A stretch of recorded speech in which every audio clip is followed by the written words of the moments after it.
Hello students, in today's class we are going to begin with a poem, and the title of the poem is The Mistress, which is written by K N Daruwala.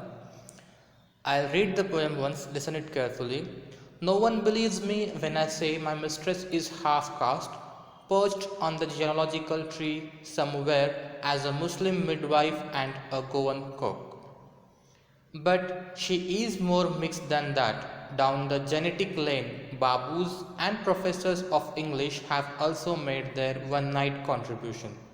You can make out the way she speaks, her consonant bludgeon you, her argot is rococo, her latest slang is available in classical dictionaries. She sounds like a dry sob stuck in the throat of darkness.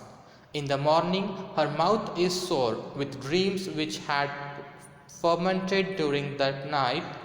When I sleep by her side, I can almost hear the blister bubble grow for a mouth through which to snarl. My love for her survives from night to night, even though each time I have to wrestle with her in bed. In the street she is none. They hiss when she passes. Despite this she is vain. Flashes her bangles and her tinsel. Wear heels even though her feet are smeared up to ankles with henna. She will not stick to Vindaloo but talks of roast pie, Pomfret's grilled. She speaks of Conterue and not Cashiv, arrack which her father once distilled. So here in this poem you can see that there is a representation of two cultures, which is Indian culture and English culture, and this poem is excellent represents the way that Indians have adopted the use English for their own purpose, giving it a distinct Indian flavor. Even though officially it is still the same language, he achieves this through personifying the English spoken in India as a mistress. So in this poem we can see the poet personifies the English language being spoken in India with his mistress. He calls the English language as his mistress, a female character who bears unmistakable characteristics of both culture, English as well as Indian. Consider the following mismatch of culture in the description of this mistress and how ridiculous an image it creates in your mind. Just focus on the lines. Despite this, she is vain, flashes her bangles and her tinsel. Wear heels even though her feet are smeared up in the ankle with henna. In these lines you can see there is a presentation of two different cultures, and those two different cultures are mixing with each other. The writer is trying to say that her mistress is wearing bangles as well as tinsel, and both the things are same.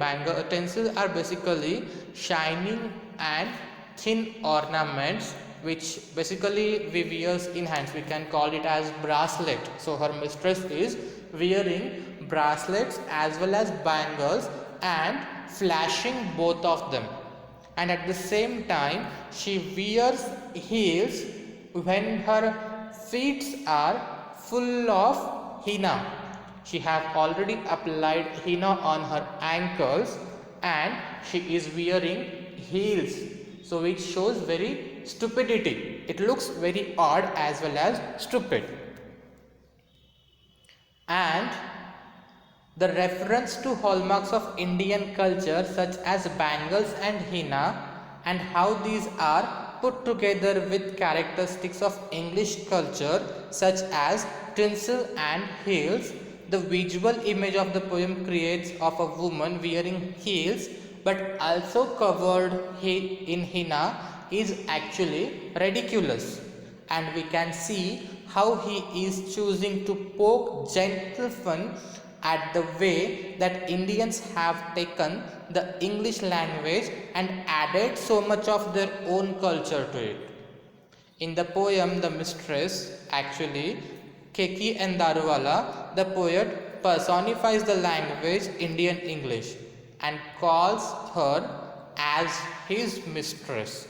The poet is well versed in British English and hence find English as his he just find Indian English as his mistress, and he also calls Indian language as half caste because she doesn't have specific origin. The mistress doesn't have something specific origin and she is rather a product of culmination of Indianness and English. It is a product of a mixture of two different languages, Indian language and English language. While speaking Indian English, there is a tendency of use of abundance words unnecessarily. What we does whenever we speak English, we put a lot of our own words, which are our words from our mother tongue. So everything is coming there. Daruwala's poem stresses more on the Indianness that comes out profoundly rather than the word usage. There is a tendency of mixing English and relating it to most common things in India and our culture. So, the Mistress presents the poetess sense of wit and distorted and improper use of English words by the Indianness, where he is trying to portray a picture of a woman which is mixture of two different culture, we can say. So the poetess is the mistress is actually an Indian woman, but she is much attracted towards English culture, and this mismatch makes it look very ridiculous, very stupid.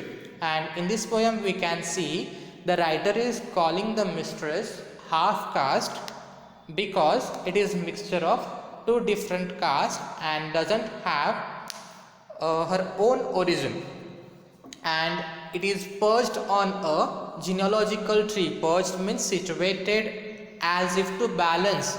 So the language, the Indian English language have been perched on a genealogical tree, which genealogical base, we can say, mixture of two different languages. And he calls her mistress as a Muslim midwife with Goan qualities of cooking, and she is like a Muslim woman who knows or who prefers to cook in a style of Goa. So that is Goan cook.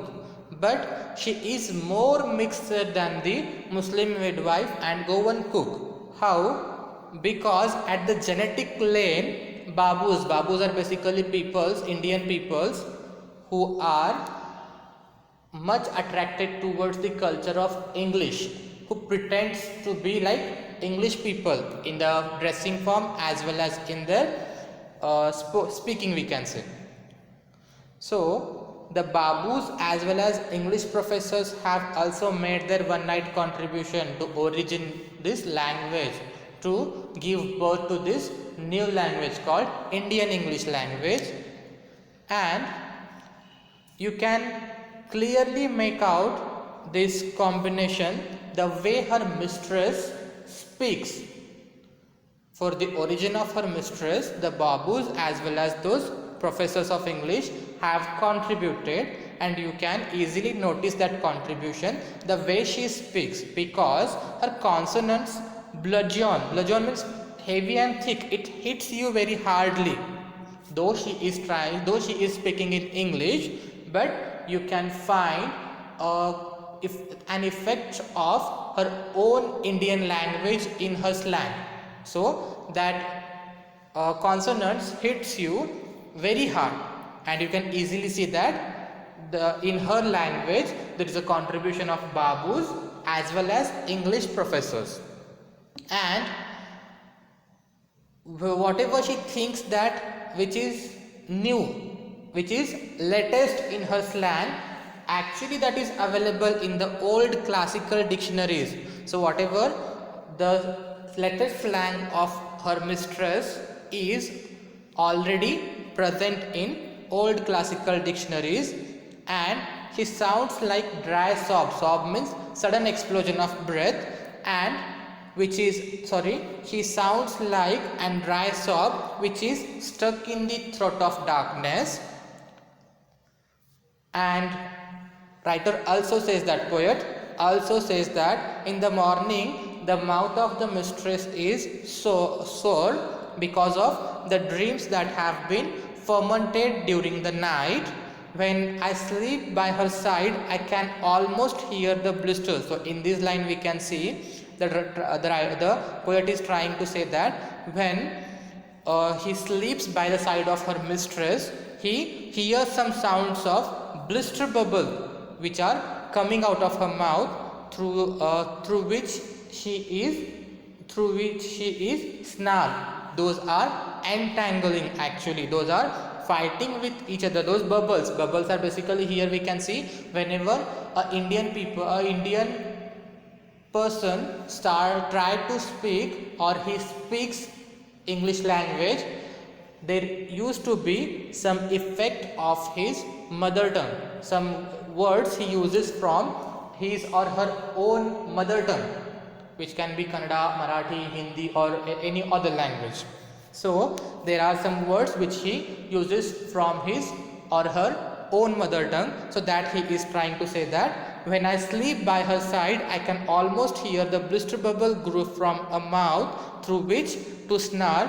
My love for her survived from night to night, even though each time I have wrestled with her in bed. Though it is very difficult for poet to speak English language, he wrestled to speak English language. He put a lot of effort to speak English language, but though it is very difficult for him, the love for English language survives it, grows from night to night, he is trying to say. In the street she is none. In the street her mistress is none. The English language is actually very popular, and whenever they hiss when she passes, and people's actually hiss. Hiss means producing a kind of sounds like hissing of snake, we can say. And basically when we feel tired, we hiss. So the people hiss whenever she passes, despite she is in vain. Vain means overproud. Even though people hisses when she passes, but she feels very overproud and flashes her bangles and her tinsel.